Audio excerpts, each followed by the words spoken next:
just kind of picked up a load of mowers.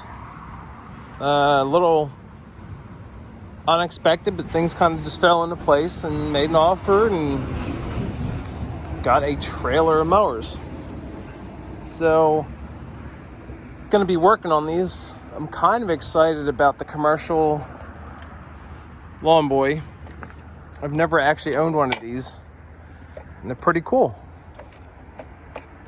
And I got two other lawn boys. I have an old school 80s, and then I have a Duraforce as well on here.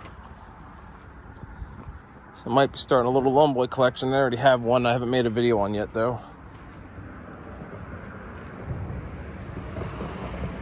Got some regular Briggs Classics. Cool assortment of stuff. Hopefully getting a couple of these running, probably to fix and sell. I know my landscaping buddy needs some. He goes through a couple mowers every year, so some will be going to him. And I'll make a video about each one as I do them. So, cool project for the end of the winter here, going into the spring. Picked them up for really cheap. Wasn't too far away. It was 40 minutes away. So, yeah, just give a sneak peek on this. And I'm going to be doing a video on these in the future.